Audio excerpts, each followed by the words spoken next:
Would you look at this? A new week starts right here, right now, live and in person. It's a Monday on the early line. He is Donnie Rightside. We sit at the same desk together for the first time here in the history of the early line, where both of us have been members. I am Ben Stevens. Thank you for joining us all across the SportsGrid network. That includes sportsgrid.com/watch, where you can find your favorite destination to consume everything all across the grid. DRS, we are live in person together for the next 3 hours up until 11 a.m. Eastern time. You can consider this your one-stop shop for everything you need to know for the 2024 Men's NCAA Tournament. A live reaction here and recap to everything that happened on Selection Sunday. The one seeds, how the field of 68 lays out in a march through the madness. The teams that got in on the right side of the bubble, the teams that were left out. DRS, 3 hours together, live in person. It's a beautiful way to start the week. A lot to go over as well. Let's also keep in mind, I know we have basketball on the mind, and rightfully so. We're going to hit just about every single thing you need, but at the same time, Major League Baseball, Wednesday morning, 6 a.m. gets the season started. You're seeing now the sun staying out later, and us, we are ready to get after it here in March Madness, Ben. I can't wait to cover all the brackets. Who's in, who's out, who's going to win it? Maybe you'll find out this morning. You never know. NBA action around the association as well. So much to dive into here. It's a good thing we have 3 hours up until 11 a.m. Eastern right here live on the grid. We start with what we saw yesterday. The 2024 Men's NCAA Tournament. The bracket was revealed. In the 4 teams on the top line, the 4 number 1 seeds in the field of 68 here in 2024. The number 1 overall seed, that would be Connecticut, the reigning national champs, looking to go back-to-back for the first time since Florida did so in 2006 and 2007. They are the 1 seed in the East region. Houston, the 1 seed in the South region. Purdue, the top line in the Midwest, and North Carolina, DRS, takes that 4th and final 1 seed in the West region. I don't think we had too many surprises, but we're going to get down to what we thought of the seeding process altogether, Ben, which does include, hey, look, man, if you're looking to be the number 1 overall seed, it's supposed to be the easiest path. I don't think that's the case this year at this point. We're going to find out, because if UConn wants to go back-to-back, they are going to be tested. The East region is stacked as we welcome in our Sports Grid radio audience here. Opening hour of a live and in-person Monday right here on the early line. He is Donnie Rightside. I am Ben Stevens. You are listening on Sirius XM, channel 159. All of our radio terrestrial affiliates now in the fold as well. DRS, you mentioned how difficult the path might be for UConn in their title defense. In the 16 teams in the East region, 11 of them won their conference tournament title, including the top 4 seeds. That would be UConn, Iowa State out of the Big 12, Illinois in the Big 10, and of course Auburn in the SEC. Now we go from the one line to the final teams into the big dance. Donnie Rightside begged, he pleaded, keep Virginia out of the NCAA tournament. The selection committee did not listen. UVA into the first 4 as one of the final 4 teams into the field of 68. Virginia, Boise State, Colorado State, and Colorado, those last 4 teams into the big dance. DRS. Some notable teams from the Big East, such as Seton Hall and St. John's, left out of the NCAA tournament field. Now, as a fan, sometimes you want to see different teams in, right? Indiana State would have loved to see them in there. Compelling, very good mid-major team. I think they could have won a game and or 2. St. John's, for the good of college basketball. Rick Pitino is animated. He would be in the tournament. The white suit would come out. We would have loved to have seen that. But also, shout out Virginia here, Ben, because the simple fact that I had a best bet at -2.5 for Virginia on Friday, where they led the entire way, and then said in the final minute, let's just give up a 3-point that banks and then get roasted into extras, or should I say into overtime. So it's deservedly so that I wake up here in the morning, Ben, and I find myself seeing Virginia in the tournament. So for more pain for your more boy Donnie Rightside here, apparently, from those Virginia Cavaliers. We will continue going around everything that you need to know. All of the March numbers that will stand out as you fill out your bracket. But it's not just your bracket, it's your bets to reach a Sweet 16, to see the Final 4 in Phoenix, to cut down the nets in just about 3 weeks on a Monday night in Phoenix, Arizona as a national champ. And, of course, some early thoughts on the round of 64 with those lines out for the 32 matchups, including the first 4 in Dayton, Ohio. Now to the NBA. What a game it was yesterday in Dallas. Mavericks and the Nuggets, 2 teams firmly in that playoff race in the Western Conference. And it it was Kyrie Irving at the buzzer giving Dallas the victory. The Mavs win outright as a 1.5 underdog at home, 107-105 DRS. Make that 5 of the last 6 for the Mavs that they have won. They've covered in 6 straight. Looks like it was going to be a Mavs runaway heading into the fourth quarter after that third quarter, 26-18 the Mavs. But all of a sudden down the stretch, we know it's the NBA. What happens in the NBA, Ben? It's a game of run, superstar players going back and forth. And also, you take a look at Luka Doncic, 37 points and 10 rebounds in that game, leading the way for the Mavericks. But it was Kyrie Irving at the buzzer, an improbable play with a left hand, basically reminding me of Kareem Abdul-Jabbar here, with a little sky hook draining that one. Nice win for those Mavericks moving forward. And the NBA, look, Luka Doncic should get more respect in the MVP markets. We'll probably talk about that a little bit later. Right. But come on, man. Luka on the road here always gives your team a shot. Nice win by the Mavs, though. A huge win by the Mavs. 24 points, 9 dimes, 7 boards for Kyrie Irving. He was actually a little bit closer to a triple-double than Luka Doncic, who, of course, posted 37 as well. When Kyrie and Luka are combining for 61 points, the Mavs are a dangerous team in the Western Conference. Speaking of a team out west battling to stay out of the play-in tournament seedings to be one of the top 6, the Phoenix Suns struggling as of late. They've dropped 3 of their last 5. Yesterday, against the Milwaukee Bucks, DRS, closed as a 2.5-point favorite because no Giannis for Milwaukee did not matter. The Bucks win big in a very high-scoring game, 140-129. Total goes over 227.5. Milwaukee wins outright as a 2.5-point dog. Still makes me scared here on the Suns because that's the big 3 playing going up against Giannis on the road, who did not play here, which left it up to Lillard. 31 points, but 16 assists here. It certainly was Dame time, no doubt about it. But that is an unbelievable win by the Bucks to win by 11 points when the minute Giannis goes out, what do most people do? Let's run to the sports book. FanDuel, hey, look, how much can you give me here on the Phoenix Suns? Let's get after it. Should be an easy victory, and it certainly wasn't the case here. Nice win there at home for the Bucks. Damian Lillard stepping up to the plate without Giannis. The Mavs and the Phoenix Suns at this moment in the 7-8 spots in the play-in tournament out in the Western Conference. That's where they stand, both 8.5 games back of that top spot. Elsewhere around the NBA, we go to Detroit. In the Motor City, it was the Miami Heat and Bam Adebayo, a game winner as well late in regulation. Miami survives on the road in Detroit, 104-101. Those Pistons, though, covering some numbers as of late, DRS. Yeah, exactly. This is what you want if you're a Piston fan. Give us some fun. We want to watch a basketball game. But at the end of the game, Ben, we don't want to win. So Bam calls back. Game over at that point. Nice win there for the Miami Heat. But also keep in mind, Duncan Robinson, 7 of 12 from the three-point line for 30 points here, leading the way there for the Miami Heat. Nice win on the road because that would be an embarrassing loss if you take a loss to the Pistons. The Detroit Pistons have covered in 5 of their last 7 games. You want to see some of that fight out of Monty Williams' crew. As we keep it going here in this opening hour, the unofficial 5th major in the golf world, Scotty Scheffler goes back-to-back at the Players' Championship, DRS, and also back-to-back weeks. A winner at the Arnold Palmer Invitational, the putter rolling for Scotty. He wins at the Players' Championship as well. And at the Indian Wells Masters out in the desert, Carlos Alcaraz victorious on the men's side. Iga Swiatek victorious on the women's side as well. Championships in tennis, now championships in the NCAA Tournament. More of that of the bracket next.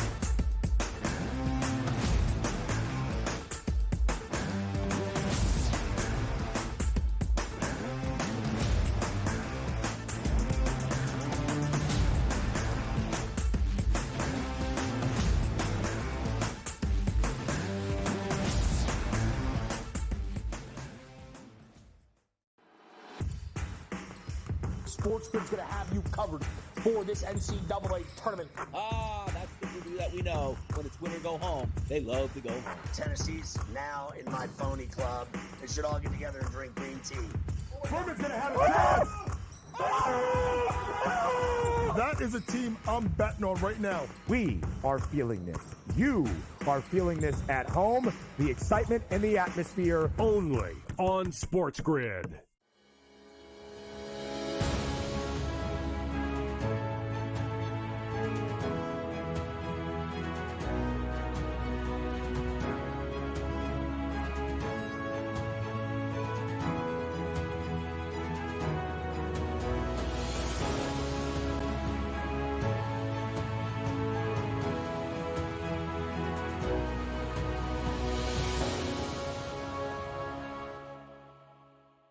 The Bostonian versus the Book. In the Big Ten, it's the same thing. No offense to you guys. This feels like the Penn State rule. This feels like It is. This is the guaranteed Penn State to get in. We need to Penn find a State's way to let them in because they can't beat Michigan. They can't beat Ohio State. But Right. if we make them a third, They get in. this is they're the Penn always State going to be rule. better than the West half. Yep. And that 1 year that Lightning in a Bottle catches on the West half, we'll let them in too because they'll bring people. The Bostonian versus the Book. I bought into Tennessee with their veteran team. I really did. But that's, out the window. That ship has sailed today. A team that wins no games in their conference tournament has never gone on to win the national championship. So you can put Tennessee in that boat. You can put Duke in that boat from last night. You can put Creighton in that boat from last night. They all lost their first conference tournament game. Pharrell Coast to Coast. Only on SportsGrid.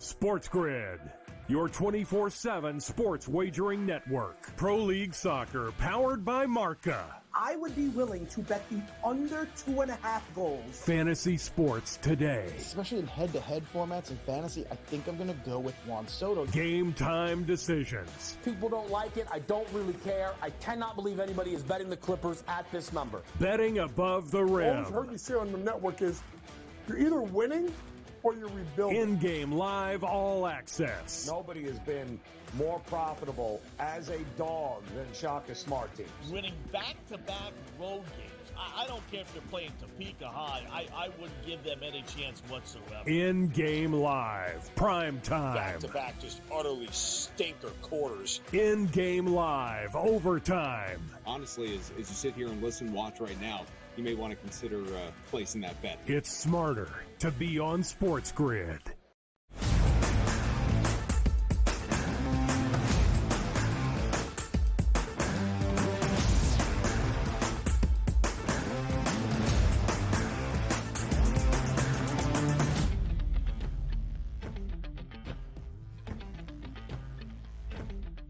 The tickets have been punched. The bracket is now released. The 2024 Men's NCAA Tournament gets underway tomorrow in Dayton, Ohio, with 2 first 4 games, 2 more on Wednesday, and then into the round of 64 on Thursday and Friday. In my estimation, the best 2 days on the sports calendar. And we are live together here on this Monday on the early line. He is Donnie right side. I am Ben Stevens. So, DRS, here is the bracket in full. The field of 68 in 2024. We will dive through the bracket in all of the names, the numbers, and the teams that you must know, and what that march through the madness looks like for your favorite school or the team that you have a future wager on. That is the field of 68. The top teams on the one line again. UConn in the East region, the number 1 overall seed. Connecticut enters the NCAA tournament as the favorites to cut down the nets for a second consecutive season. Houston is the 1 seed in the South region, Purdue the 1 seed in the Midwest, and North Carolina takes the 4th and final 1 seed out in the West region. I'll make a point about that West region that feels very up in the air with Arizona sitting in that second spot. Yeah, and I actually generally didn't have any arguments here on that one line, because the one thing we can agree on, Ben, you sort of play your way into that one line, and you saw a lot of teams that said, okay, nobody was saying, look, we just won our conference, we definitely should be a one line. Maybe you're taking a look at Iowa State, could have had that argument, we should have slipped in there, and maybe rightfully so, because I love the Big 12. I think it's one of the best, if not the best, conferences in college basketball. But I don't think anybody too had many nitpicks here moving forward. Who should have been the 1 seed? It should have been UConn here. Who should have been that final number 1 seed? Probably would have been Carolina, as they still got it anyway. But for me and my money here, I didn't have any arguments here. There was no uproar for me when I saw the top lines there, Ben. Yeah, I think the one line was pretty sound. It was interesting, though, DRS, after a very chaotic conference championship week in which we saw bid stealer after bid stealer affect the bubble, that even for those teams at the top, as we were handicapping the high major level conference tournament action just a week ago, it was Tennessee in contention out of the SEC tournament for that one line. It was Iowa State ultimately winning the Big 12.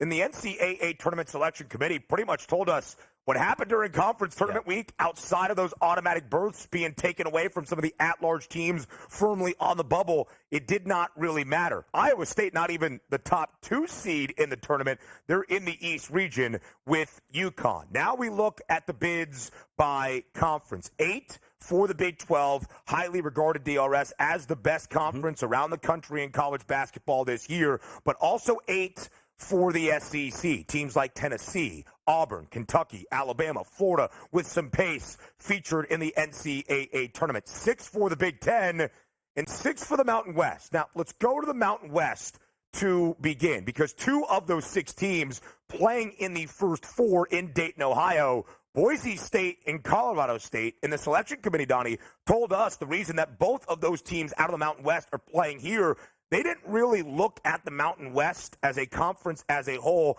as strong as many of us thought it would be deemed, based on the committee saying the Mountain West buoyed its numbers by their in-conference action, and they punished the 2 teams like Boise State and Colorado State. They actually scheduled the most difficult non-conference slates around the league. No, you're right about that. Like, it's almost a sort of a compliment on the back, and then when you walk by, Ben, they slap you on the back at that point, because you got a lot of teams in what you thought it would be, but everybody was complaining, and rightfully so, most of the telecast. The seeding for the Mountain West doesn't necessarily make some sense. So in one essence, they're saying, boy, you guys had a great league, but we'll put you in, but we don't think you're going to do too many damage, and boy, that road is going to be a lot harder than maybe what it should be. But also, it is the Mountain West. They got a lot of respect with the 6 seeds in. Let's see, improve it now, because sometimes you could take a look as a conference and say, you know what, they put us in here. Now it's time for us to live up to the hype. So maybe, Ben, in the next 2 to 3 years, if they keep up that talent in the Mountain West, they get the benefit of the doubt. They didn't get it this year. It wasn't a great narrative for the Mountain West in the NCAA tournament and that March success before last year's run by San Diego State,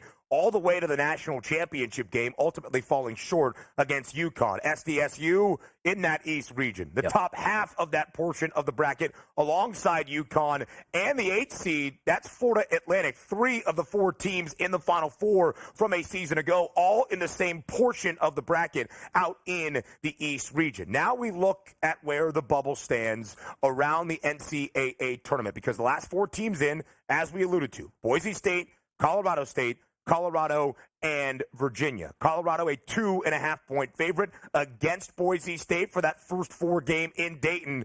Virginia, a very slight favorite against Colorado State in the first 4 game as well. Those are the last 4 teams into the tournament. How about the first 4 left out?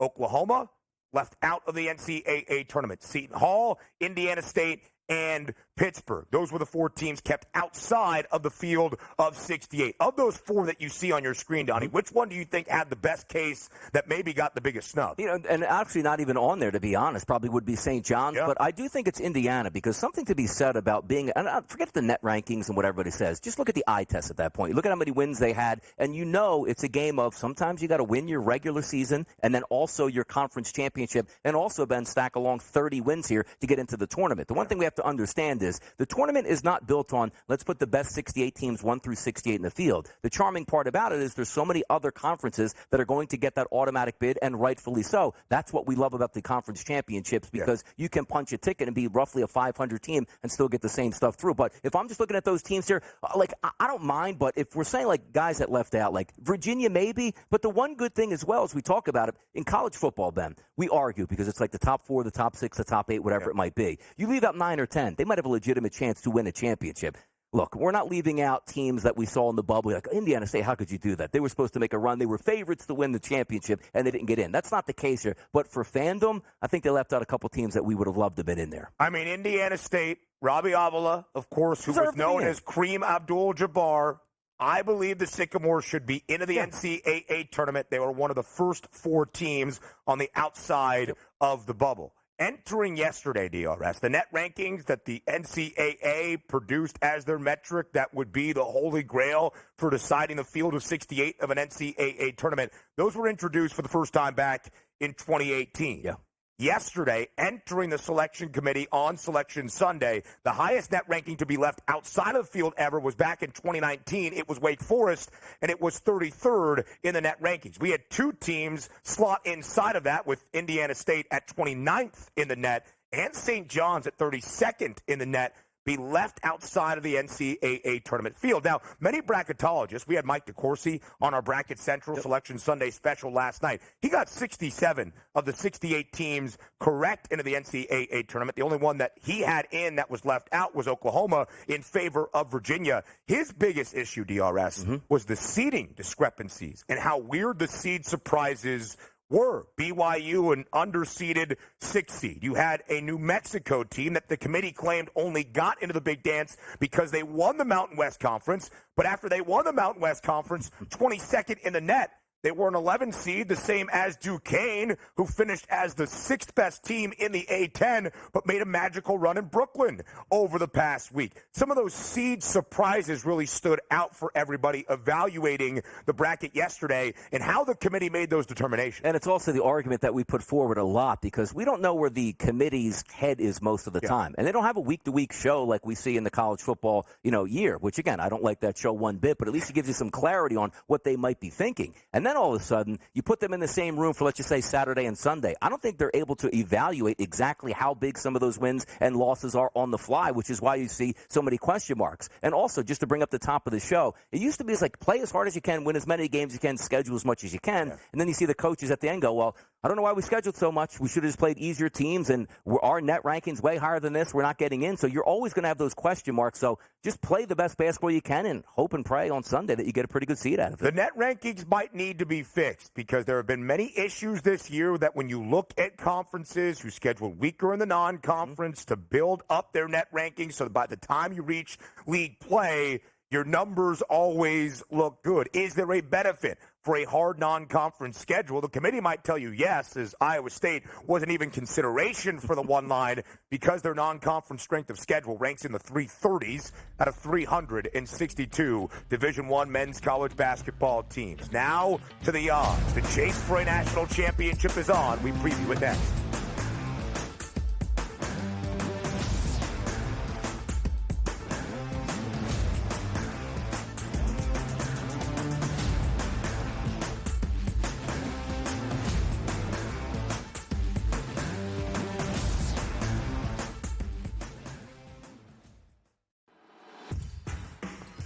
SportsGrid's going to have you covered for this NCAA tournament. That's the movie that we know. When it's win or go home, they love to go home. Tennessee's now in my phony club. They should all get together and drink green tea. Furman's going to have a chance. That is a team I'm betting on right now. We are feeling this. You are feeling this at home. The excitement and the atmosphere. Only on SportsGrid.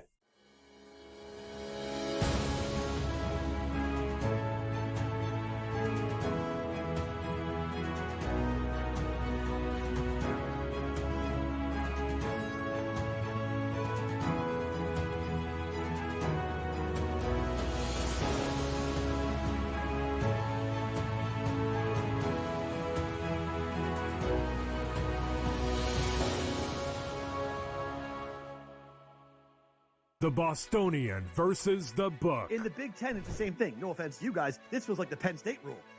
This feels like This is the guaranteed Penn State to get in. We need to find a way to let them in because they can't beat Michigan. They can't beat Ohio State. But if we make them a third, they get in. This is the Penn State rule. Be better than the West half. Yep. That 1 year that Lightning in a Bottle catches on the West half, we'll let them in too because they'll bring people. The Bostonian versus the Book. I bought into Tennessee with their veteran team. I really did. But that's, out the window. That ship has sailed today. A team that wins no games in their conference tournament has never gone on to win the national championship. So you can put Tennessee in that boat. You can put Duke in that boat from last night. You can put Creighton in that boat from last night. They all lost their first conference tournament game. Pharrell Coast to Coast. Only on SportsGrid. SportsGrid, your 24/7 sports wagering network. Pro League Soccer, powered by Marca. I would be willing to bet the under 2.5 goals. Fantasy sports today. Especially in head-to-head formats and fantasy, I think I'm going to go with Juan Soto. Game time decisions. People don't like it. I don't really care. I cannot believe anybody is betting the Clippers at this number. Betting above the rim. All I've heard you say on the network is you're either winning or you're rebuilding. In-game live, all access. Nobody has been more profitable as a dog than Shaka Smart teams. Winning back-to-back road games. I don't care if you're playing Topeka High. I wouldn't give them any chance whatsoever. In-game live, prime time. Back-to-back, just utterly stinker quarters. In-game live, overtime. Honestly, as you sit here and listen, watch right now, you may want to consider placing that bet. It's smarter to be on SportsGrid.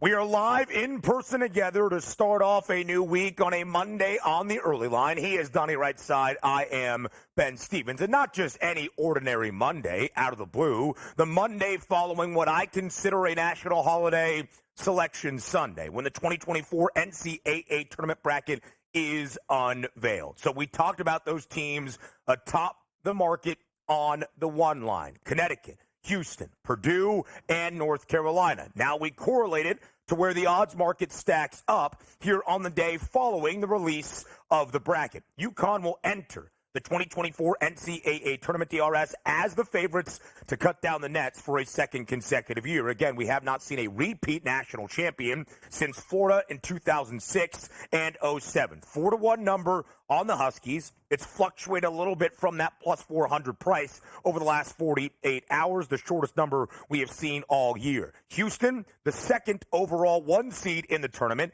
in that second best price at 6-1. Purdue rounds out the top three at 7-1. Before we dive even deeper into the rest of those odds, really in the final 2 months of this college basketball season, Donnie, we saw that emergence of the big three in that top tier from the odds perspective. UConn, Houston, then Purdue, the only three teams with three digits in their price. You can see all at a 7-1 number or shorter. Everybody else at least 15-1 entering the NCAA tournament. Talking about the same three teams for a couple months now on those top lines here. Now, the only thing that's gotten shorter particularly is UConn's odds at a 4-1. Now, good part about this is we're opening this conversation, and Ben pointed out, we're just looking at odds right now. Like, hey, how's that toughest, section going to go, or how's that region going to be? Can a team make a Final Four run? We agree that there is a sharp cutoff between those top three teams, UConn, Houston, and Purdue. Now, the interesting part about it is how much do you weigh moving forward? Purdue blew a close game in the Big Ten Conference before they even got to the final here. Okay, we'll see how that weighs out. Houston, maybe the biggest surprise, getting absolutely hammered in the Big 12 final, but against a very good basketball team. And then UConn going like, we've been the best team all year in college basketball. We've been the best team in the Big East, and now we're the best team here all the way through the Big East tournament, and we're the number one overall seed. So just looking at that top line, we do agree. They are the three best teams in college basketball. But sometimes, what have you done for me lately? What have you seen for me lately? If Houston ends up winning that Big 12, hey now. If Purdue goes through, like, oh, you could trust this basketball team. I love the optics of it right now because there's still a lot of question marks, which means money to be made. UConn was a 4 seed last year on their way to a national championship run. Last year was exactly what we call this entire tournament madness, because for the first time in the history of the NCAA tournament, since the field expanded in 1985, we did not see a single 1 seed, 2 seed, or 3 seed into the Final Four. But 12 of the last 16 national title winners have been on that one line. Interesting distinction as we go even deeper in the odds. Those numbers that you saw on your screen a moment ago, and I'm sure we will flash continuously throughout these 3 hours here on the early line. The top 16 prices to win the NCAA tournament out of the 68 teams in this field, because you have to double the Boilers number to get to Arizona, then add on a buck. It's 15-1 for the Cats, who are $1 in front of the Heels of North Carolina. The interesting distinction there, Donnie, Arizona is the 2 seed in the West region. North Carolina, the top seed in that portion of the bracket on the one line. Yeah, and also, I sent out a tweet that I didn't even know Arizona had lost. Like, I'm watching college basketball all weekend. You just figure because the Pac-12 gets left out a little bit. And then Friday night, I'm like, oh, you know what? I'm watching this. Like, I wonder where Arizona's going to line up. Oh, look at that. They didn't even make their conference final. And to me, it's not to say that, oh, Donnie's not paying attention, but I really didn't put too much emphasis here on the Pac-12 for the entire season. When a lot of people come on the show, be like, love Arizona, sold on Arizona. I'm saying, like, what actually are we watching from Arizona where we're sold on, where now you take a look at more question marks? But again, a better price now at 15-1 because they didn't win their conference and supposedly should be a little bit harder to win out. So I'm looking at the Pac-12 again. I'm not going in that direction. You can have Arizona at 15-1 here. It's just not my style. So as we have said multiple times, the Ken Palm trends, as we were trying to help you guide through all those national championship markets in the final month of this college basketball season, 20 of the last 21 national champions in the Ken Palm efficiency ratings on offensive ranked in the top 20, on defensive ranked in the top 25, both inside the top 20 offensively and top 25 defensively. Entering this year's tournament, 7 teams qualify. The first 4 that you see in their national championship prices, Connecticut, Houston, Purdue, and Arizona, and then Auburn into the mix as well, Creighton, and Marquette. So we're talking about 7 of the 8 best prices fit the Ken Palm metrics of being in the top 20 and top 25 in offensive and defensive efficiency,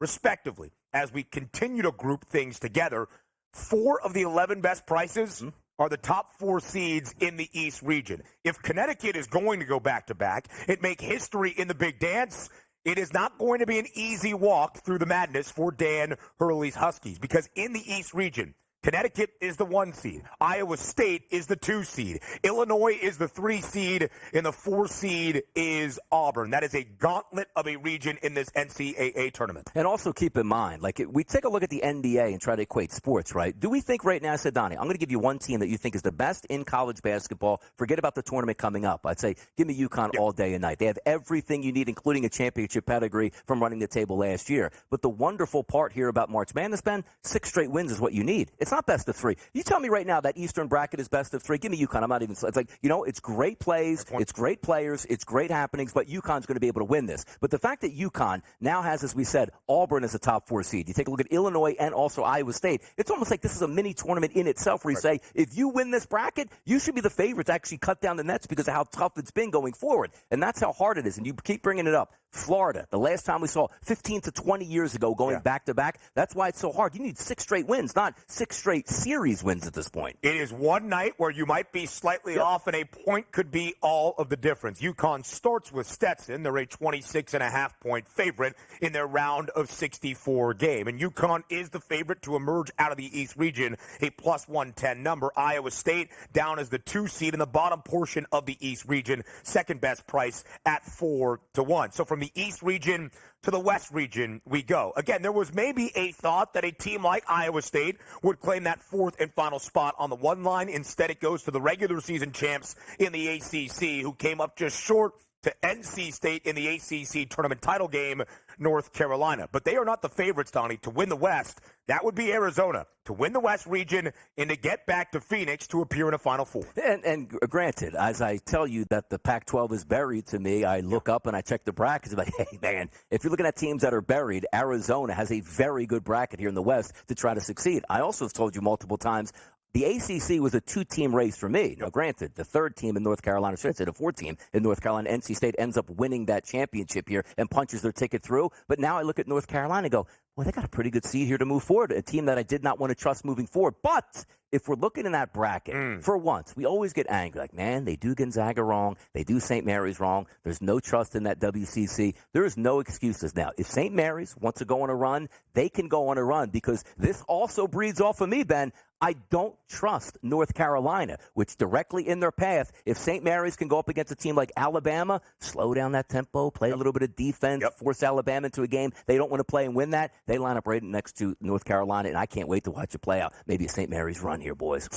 I can't believe you're looking at St. Mary's, because since the field expanded in 1985, we love those 12-over-5 upsets, and you would think in the West region, Grand Canyon, the champions of the WAC, a 29-win basketball team that has won 78%. I mean, is that even a school, Ben? Come on now. Grand Canyon University? Don't talk about the Lopes like that. The 5-12 matchup against St. Mary's, not exactly the easiest opener to the NCAA tournament. How about a potential round of 32 blue blood battle between North Carolina and Michigan State? Yes. The Spartans, a lot of people expected to be playing in Dayton.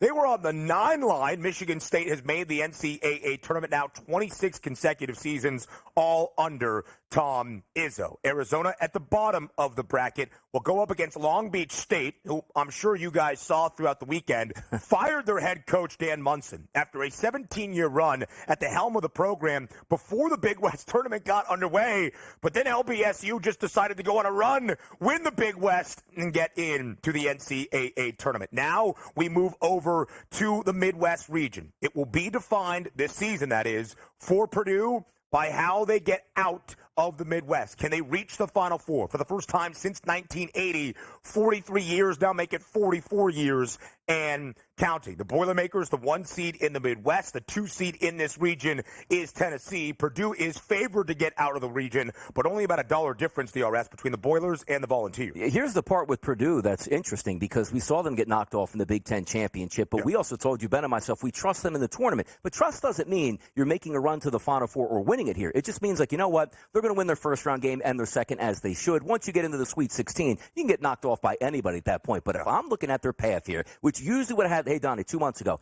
Kansas going to be in Purdue's path. Oh, no. I mean, that's just going to be another tough that might be a layup for Purdue, even if Kansas even gets to that matchup at that point. And then if I'm looking at a Sweet 16 matchup or so here, Purdue versus Gonzaga, they should win that. And then maybe they match up against a Tennessee team that got knocked off in the SEC or a Creighton team. This is a very good field here for Purdue to do some damage. And again, trust doesn't mean, oh, look at that, Purdue got knocked out again. No, Purdue gets knocked out in the Sweet 16. It is what it is, but I think they're at least going to get there. Some double-digit seeds in this portion of the bracket should be names that you know, like Will Wade's McNeese team. The Cowboys won 30 games this year, a 6.5-point dog against Gonzaga. By the way, since the field expanded, the 12-over-5 has happened in 35% of the matchups that we have seen since 1985, going now on 4 decades. We finish quickly with the South region. Houston is the favorite in the South after getting blown out in the Big 12 tournament title. I would expect Kelvin Sampson's Cougs to come out with a vengeance. Nebraska and A&M, the storylines are there. The Huskers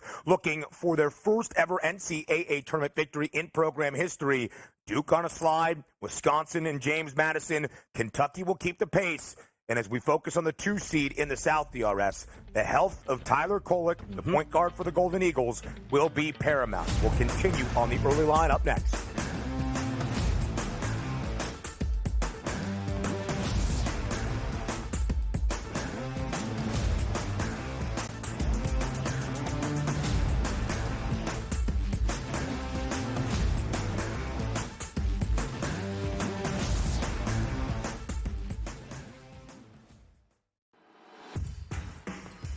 SportsGrid's going to have you covered for this NCAA tournament. That's the Purdue that we know. When it's win or go home, they love to go home. Tennessee's now in my phony club. They should all get together and drink green tea. Furman's going to have a chance. That is a team I'm betting on right now. We are feeling this. You are feeling this at home. The excitement and the atmosphere. Only on SportsGrid.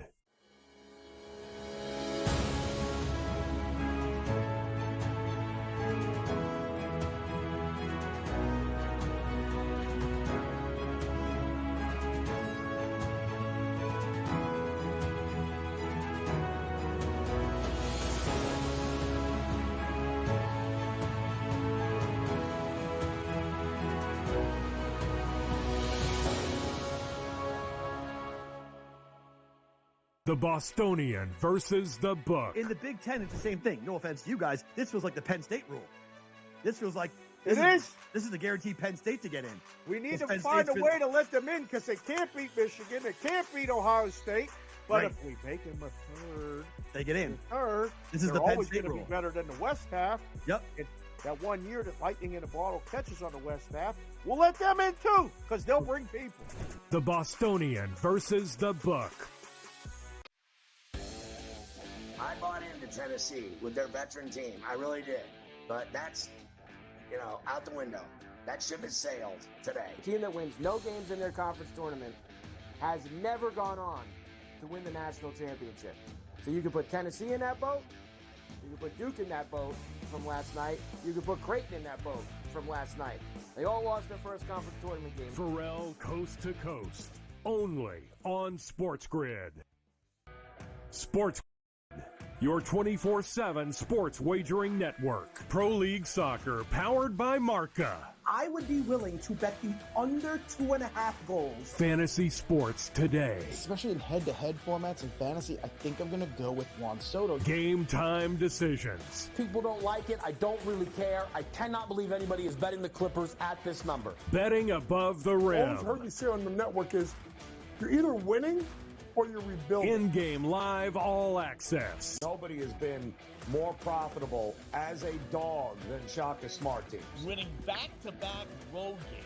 I don't care if they're playing Topeka High. I wouldn't give them any chance whatsoever. In-game live, prime time. Back-to-back, just utterly stinker quarters. In-game live, overtime. Honestly, as you sit here and watch right now, you may want to consider placing that bet. It's smarter to be on SportsGrid.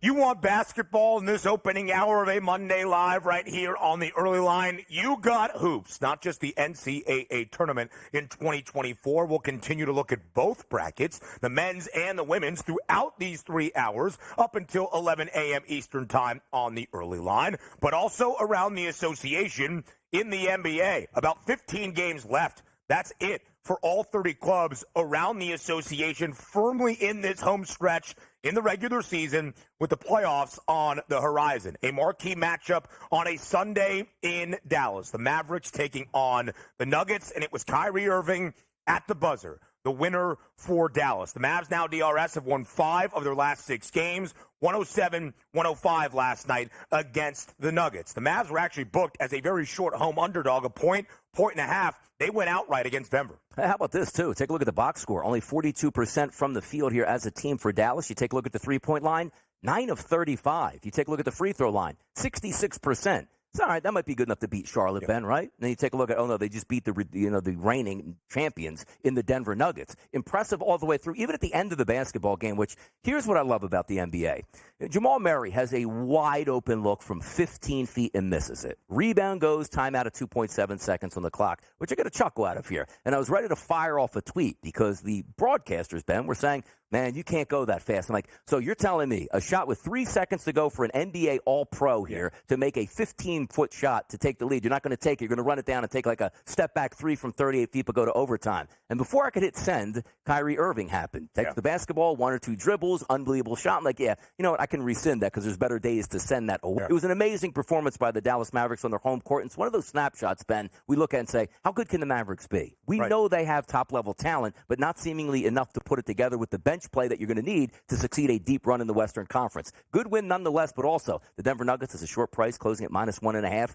I'm pretty sure most people just said, wait a second. You're going to have to pick the Mavericks to win this basketball game. I'm just going to lay it on the Nuggets here. They ended up winning. They did it. The Nuggets, the best team since the All-Star break. That's just their second loss of their 13 games since the break in Indianapolis to Dallas. And by the way, Denver had covered in 9 of those 11 victories after the All-Star break. The Mavs, though, have won 5 of 6. They have covered in 6 straight games as well. The Mavericks right now 39-29. Same exact record as the Phoenix Suns, who have 1 more win, both of those 2 teams, but also 1 more loss than the Sacramento Kings. The Kings technically in the 6th spot right now in the Western Conference standings, with Dallas and Phoenix behind in the 7 and 8 positions, respectively.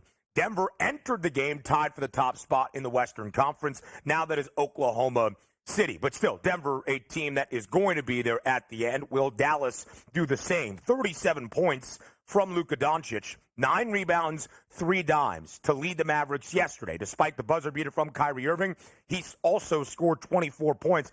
That's the picture-perfect kind of game for the Mavericks. 61 combined points between Kyrie and Luka, and it leads to big wins at home against the Nuggets, even if the margin is super, super tight. No, you're right about that, too. And also, being able to win basketball games where you weren't at your best, going against the best team, theoretically, in the NBA at this point. Looking at that home split again, 44% that you shoot on the road is the Denver Nuggets, 43% from 3. That should be good enough. The Dallas Mavericks, again, 25% from three-point range and still finding a way to win because you actually took 15, 16 16, 17 more shots than actually the other team. Getting those rebounds, those hustle plays here, but also keep in mind, most teams play better on their home court. Yesterday, that game was in Dallas. You're not going to have those advantages once you get to the playoffs. You're probably going to be on the road against teams like the Nuggets and feel like they can show up. But Luka is an amazing talent. When you have a superstar, he can take over games like he did once again yesterday. And as long as you have him going right and healthy, you got a legitimate chance. And we have seen this run for Luka Doncic. Of course, last week we were detailing his historic marks. 6 consecutive 30-point triple-doubles, the only player in NBA history to pull off that feat, then followed it up with a 7th straight triple-double in which he scored only 27 points. 37 points yesterday, and yet DRS cannot touch Nikola Jokic in the NBA MVP race. Jokic right now still a minus 270, hefty odds-on favorite. Shai Gilgeous-Alexander of Oklahoma City, even in front of Luka Doncic, plus 650 price for Doncic, a 4-1 number for SGA. Yeah, we're not even getting the movement anymore. It looks like it's wrapped up just based on injury where he doesn't play the final 15, 16 games of the season here, which we know that's probably not going to be the case. But every day you still want to check because Luka Doncic has been absolutely fantastic over the past 3 weeks. Like, you're thinking about he's doing things that most times would move you up 50 cents a week here, and he's only gaining barely. And at this point, he's not going to have enough time to catch up. And also, it is the fact of the matter, we're taking a look at the Dallas Mavericks, not a great overall team record-wise in the Western Conference. Right. Denver is a better team here, but I think we made our minds up. Once Embiid went down, it was just looking on the other side with Jokic and saying, like, if he just stays healthy, should be good enough. He's been healthy and also been very good. And you take a look at yesterday. Oh, he had a bad game. So many players would take that stat line for their entire career and make hundreds of millions of dollars. But that's the way it is in the NBA. He's the best player overall. He's going to win it. But Luka, fantastic season, though. And really Denver still very much in contention for that number 1 overall seed. Again, a half-game difference between where the Thunder are and where the Nuggets stack up at this moment. You want to just keep talking? I love it. Look, if you want to just keep me on camera looking stylish in studio, I mean, I'm all with it. I mean, by the way, ratings go up when your boy DRS 100%. Is on camera most of the time. Yeah, I mean, they're taking it really, like, literally backstage. Yeah, I think they are. There we are. All right, hey, here's a two-shot live in studio together. They just really wanted DRS to put those up. Listen, I've been told we've got a large mountain to climb in the morning to build up that audience and to build up the viewership. So when you are on camera, that's what we can do to get things started. So as we go around the rest of the NBA, Milwaukee at home yesterday inside the Pfizer Forum, game time decision that Giannis Antetokounmpo did not play. Line flips to Phoenix. The Suns become a 2.5-point road favorite. No Giannis, no issue for Milwaukee. They win by 11 in a very high-scoring game that featured 269 points, 140-129, the victory for the Bucks, who entered yesterday just 2-8 against the spread as an underdog. They went outright by 11 against Phoenix, where all the big three was out there. Now about Kevin Durant, 41 minutes last night, DRS, just 4 of 10 from the field.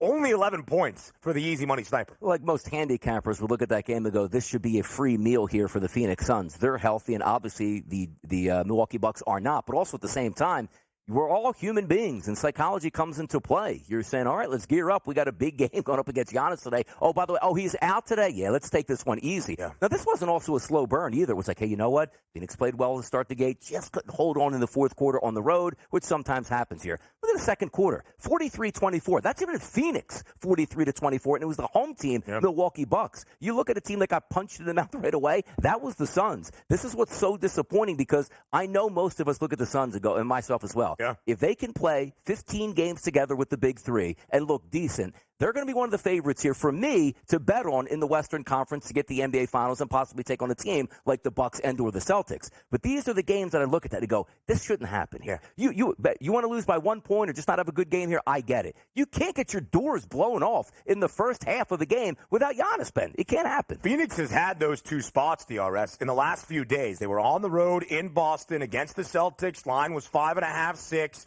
Could Phoenix keep the game tight, winning in a difficult place that is TD Garden this year for the C's? They got blown out. They lost by 15, didn't even come close to covering that number. Then yesterday, booked as a favorite in Milwaukee without Giannis.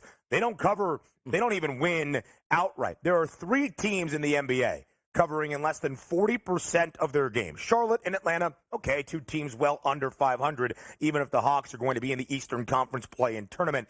And then the Phoenix Suns, 26-40-2 against the spread this year, a 39.4% cover percentage that is second worst in the NBA. Only Atlanta worse than that. Meanwhile, for the Bucks, they've won 9 of 12 games since the All-Star break. That All-Star bump for the Bucks. Doc Rivers, the head coach of the Eastern Conference. Giannis, the captain. Dame, the All-Star game MVP and three-point contest winner. They have covered in all 9 of those victories as well, but still very much looking up at the Boston Celtics, a 9.5 game difference between the C's and Milwaukee. We had another buzzer beater, not just Kyrie Irving in Dallas, but Bam Adebayo in Detroit. The 12th made three-pointer of his 7-year NBA career, truly at the buzzer, as Miami wins 104-101 on the road in the Motor City. Yeah, Heat culture, as we wait. Jimmy Butler did not play in that game. It was Robinson, Highsmith, Adebayo, Rozier, and Jaquez. You take a look at Duncan Robinson, 10 of 15 from the floor, which included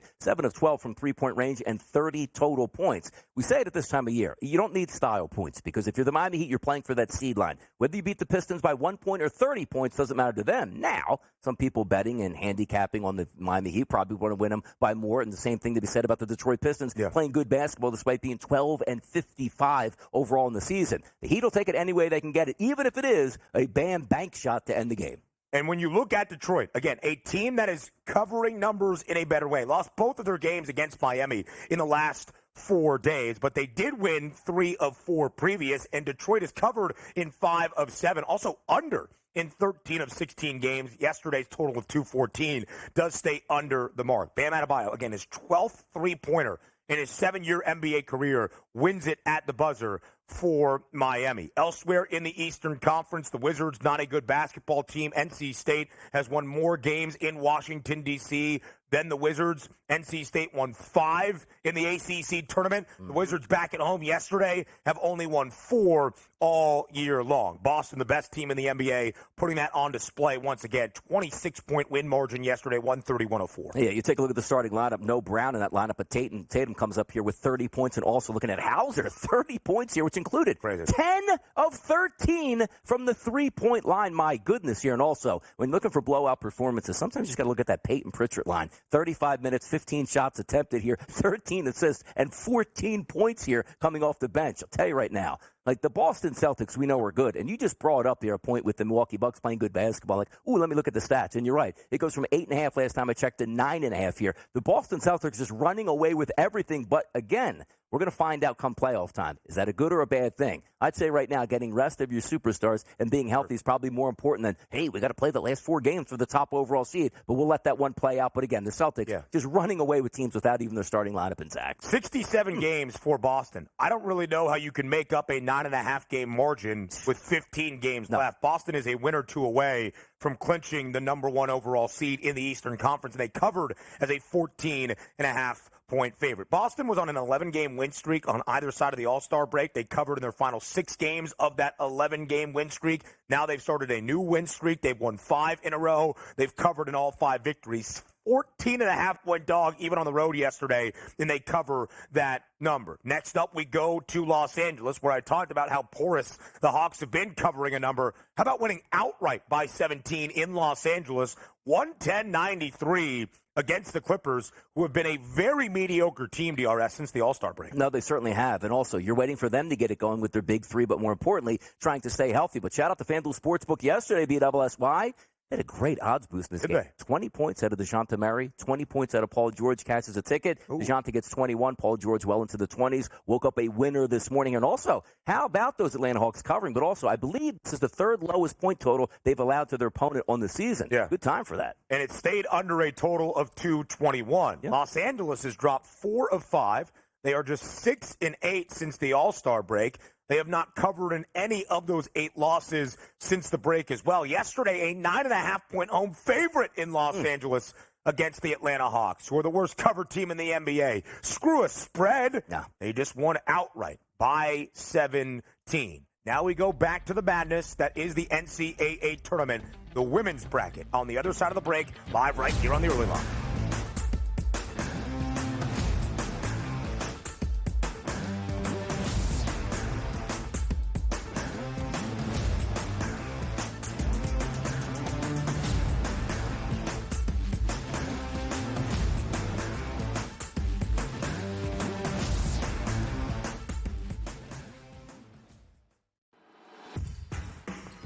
SportsGrid's going to have you covered for this NCAA tournament. That's the movie that we know. When it's win or go home, they love to go home. Tennessee's now in my phony club. They should all get together and drink green tea. Furman's going to have a chance. That is a team I'm betting on right now. We are feeling this. You are feeling this at home. The excitement and the atmosphere. Only on SportsGrid.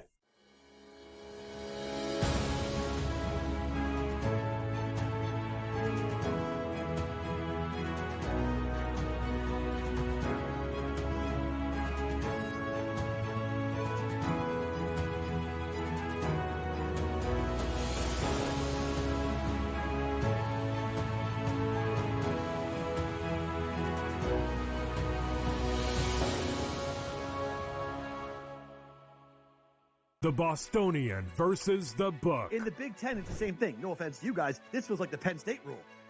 This feels like This is the guaranteed Penn State to get in. We need to Penn find State's a way to let them in because they can't beat Michigan. They can't beat Ohio State. But Right. if we make them a third, They get in. third, This is they're the Penn always State going to rule. be better than the West half. Yep. And that 1 year that lightning in a bottle catches on the West half, we'll let them in too because they'll bring people. The Bostonian versus the Book. I bought into Tennessee with their veteran team. I really did. But that's, out the window. That ship has sailed today. A team that wins no games in their conference tournament has never gone on to win the national championship. So you can put Tennessee in that boat. You can put Duke in that boat from last night. You can put Creighton in that boat from last night. They all lost their first conference tournament game. Pharrell Coast to Coast. Only on SportsGrid.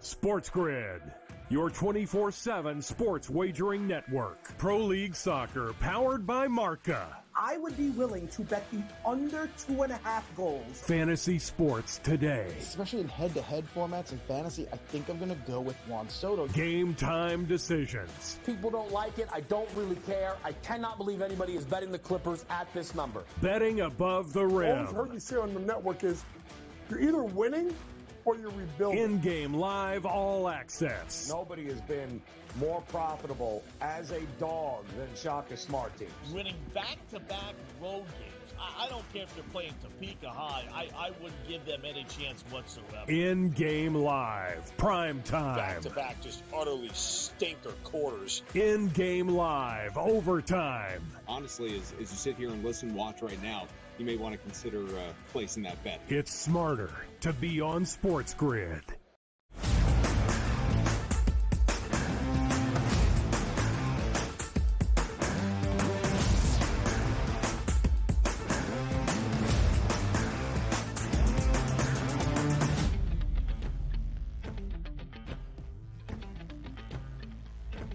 It was Selection Sunday, live right here on this Monday, ending out our opening hour live in studio on the early line. Not just for the NCAA men's bracket, but also the women's NCAA tournament in 2024. Star power galore, storylines and narratives into the big dance in women's college basketball as well. I don't believe in comparison. I think both of the tournaments are going to be outstanding. The 4-1 seeds in the women's bracket. South Carolina, after a perfect 32-0 season, an SEC tournament title, enters as an odds-on favorite at -135. Iowa on the one line as well. USC and Texas round out the one seeds. But you can see the gap there, DRS, between even Iowa and South Carolina. Shout out Kate Morton in the photo. -135 for South Carolina. Iowa's second best number at 7-1. LSU is the 3 seed in the Albany 2 region, which is the region for the Hawkeyes, and yet they have the third best price to win the title at +750. A gauntlet in that Albany 2 region. I got my phone right here, Ben. Yeah, please. I'm waiting for it to ring. I am, because I need to be commissioner of women's college basketball. And I know this might not be for the good of the overall game this season, but I'm talking about for futures, for decades. Come on now, people. You got to have a 1 seed in South Carolina, a 1 seed with Iowa, a 1 seed with LSU, whether they deserve it or not, and a 1 seed with UConn. It's about drawing people into the tent. And I really think they missed out because, again, we want to see LSU in the Final Four going up against Iowa. Now, granted, we might see it happen beforehand, and that's fine. But come on, man. All 4 of those teams should be in the Final Four. Make the easiest path for those teams to play, and I guarantee you, dollars, ratings will follow along the way. They did a complete disservice here, Ben. They did a disservice to the Iowa Hawkeyes because of the top 6 seeds in Iowa's region, Albany 2, 6 teams rank in the top 23 of the net rankings as some of the best in college basketball. A gauntlet for Caitlin Clark and company if they are going to reach the Final Four. South Carolina, again, perfect, undefeated, 32-0. Hour 2 of the early line starts in 55 seconds.